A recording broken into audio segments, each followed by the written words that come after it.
Hey guys, welcome back to the channel. So behind me I got a 2015 Nissan Rogue, and today we're going to be doing this driver's front wheel bearing. This model is all-wheel drive.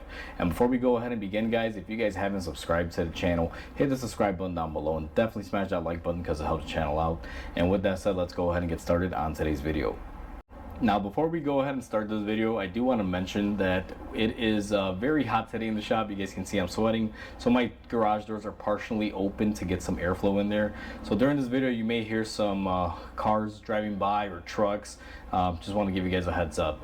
But with that said, let's go ahead and get started on today's video. Now, first thing you always have to do is support the car either on jack stands or with a jack, however you plan on raising the vehicle to get the tire off, and then go ahead and take off the tire that you're going to be working on. Now, we've already gone ahead and done that. We don't have to show any of that. It's pretty simple, guys. Next thing that we have to do is go ahead and remove your lock for your axle. You're going to grab yourself a pair of side cutters and go ahead and open up this cotter pin that's held into place right there, and just go ahead and pry this up. Now, be very careful and gentle with this thing.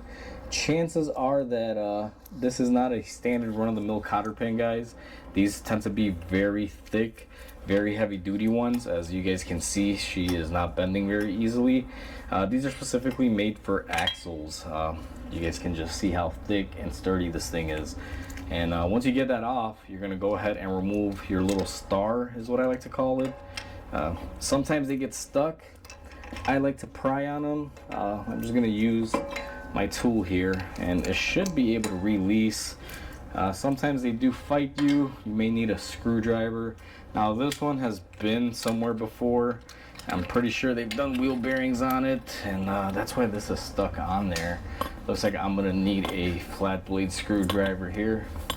Let me see if I can just manipulate this thing to work for us and pop it off. Now, your car, you may not encounter this, but you know, in ours I am, and it's kind of funny because this thing is such a small thing and it's really putting up fights. And there you go, I just had to bend back one of the tabs that was bent in there, and we got it off. Now that we have that off, we have to remove our axle nut.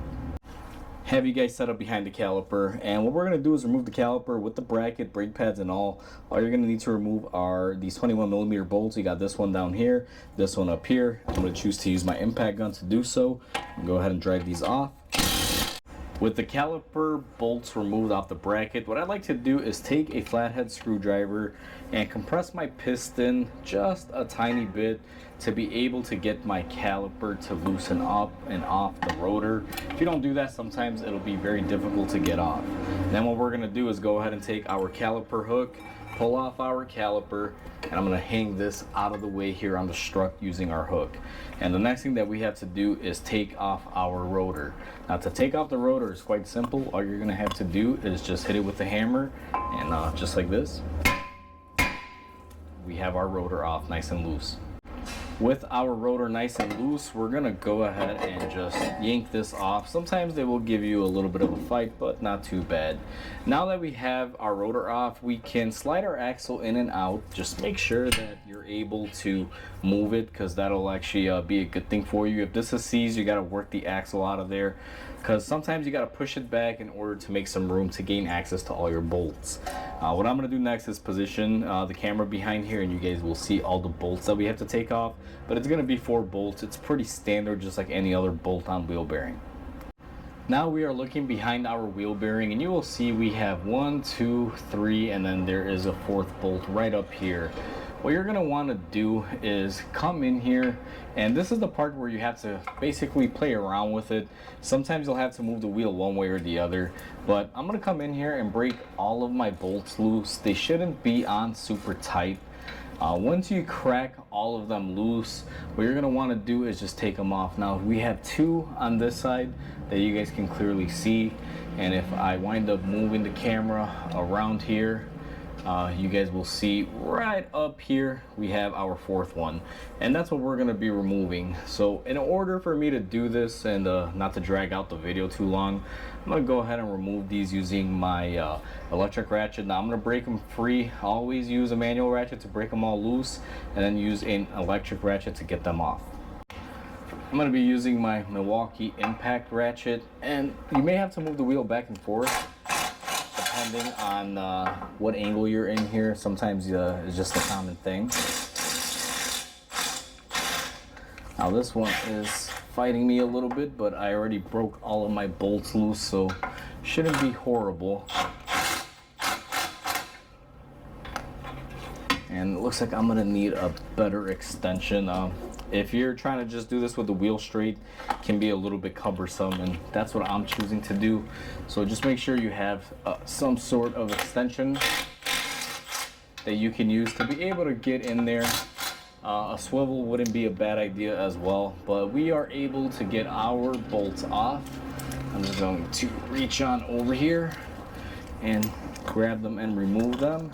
Now I have one more that is being a little stubborn, so I'm going to need a flexible head swivel that I'm going to put on my electric ratchet. Alrighty, and that'll loosen up the fourth and final bolt. And once we have those removed, now we are ready to go. And you guys will see 2 on this side are gone, and we also have the 2 on this side.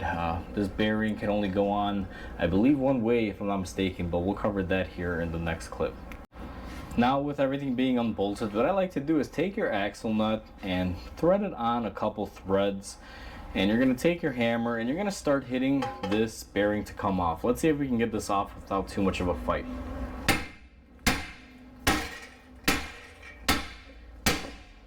And just like that, a couple hits, it was able to let loose. Now a lot of you may be wondering, why did I put the axle nut in there? And that is an excellent question. Well, you saw the bearing wanted to fall down. If you don't have the axle nut in there, this can fall and hurt you, or damage your floor. So by putting that on there a couple threads, it'll hold it once it releases, and then you just go ahead and pull off your bearing. Now we need to reuse our shield. So let me get my axle nut out of my hand, and typically you'll find that these do have a tendency to rot up together. So what I like to do is just hit them, as you guys saw. The whole thing there, drop it on the floor, but luckily I have steel toe. So we got everything separated. The plate we're going to reuse. The bearing is obviously trash. And this bearing has an issue with grinding noises.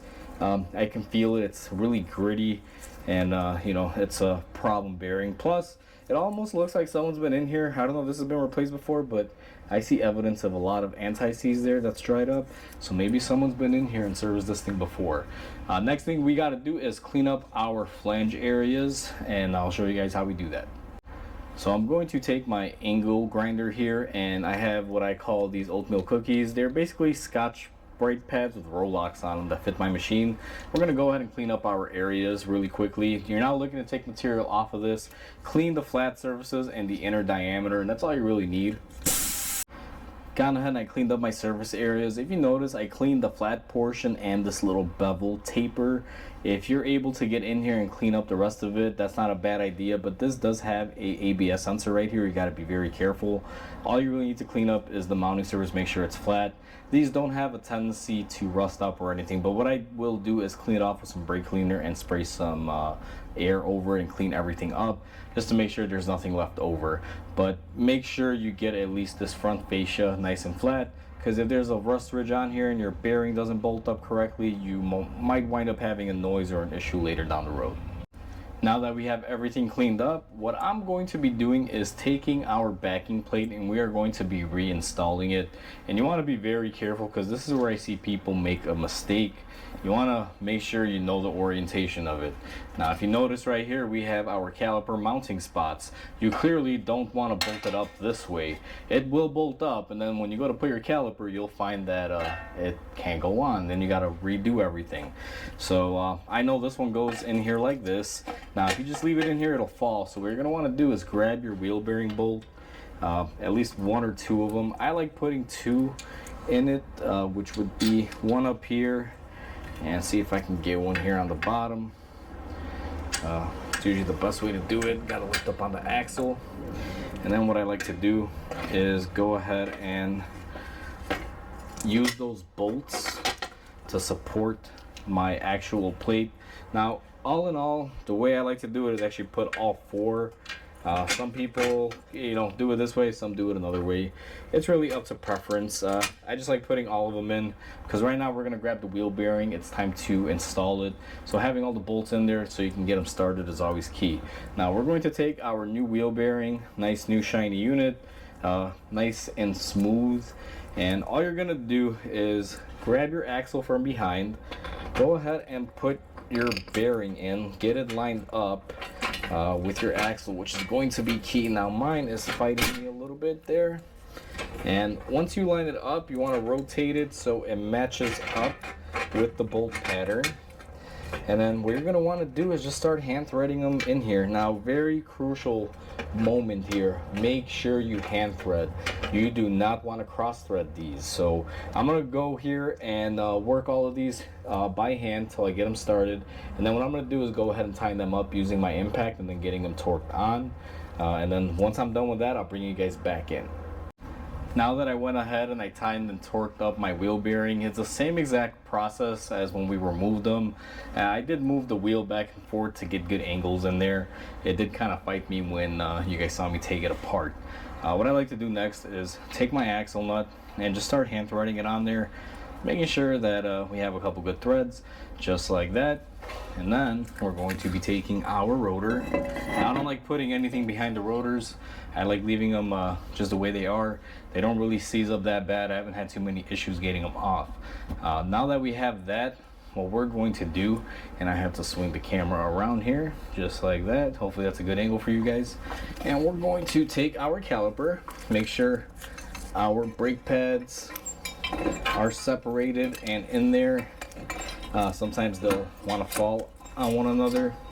Now, I should have had my caliper bolt in my hand, so I'm going to use the hook here and see if I can make a reach, which it's okay, it won't fall. So anyway, grab your caliper bolts there, make sure you have them in your hand, unlike me. I was not prepared for it. And you're going to go ahead and start these off and hand thread them. Once you hand thread them in, you can go ahead and tighten them up however you like, whether you like to impact them on or torque them. I prefer to torque, but go ahead and get those tightened up, and I'll show you guys the next step. Now with our caliper and everything bolted into place, what I'm going to do is grab my axle socket. I'm going to use my impact here just to drive the bolt in. I'm not going to use it to tighten it, and we will be torquing it. So once I get some resistance, I loosen and I just lightly put it into place. Now we're gonna need to torque this. I'm gonna have to look up the specs, and I'll show you guys in the next clip how I torque it, because right now if you were to put a torque wrench on here, this would all spin as an assembly, and I'll show you guys a tip on how I like to do it. In order to tighten our axle nut here, what we have to do is lock down our hub for moving.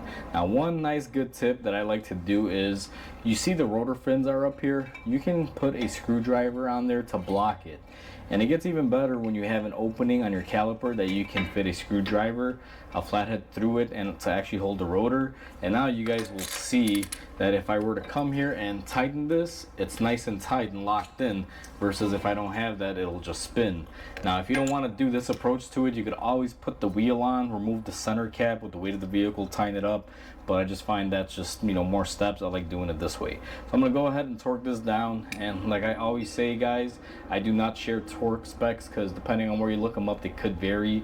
I like using Mitchell Pro Demand for my specs, and that's what I'm going to be applying to this thing. So I'm going to go ahead and tighten that up, and then I'll show you guys how we do the lock on it.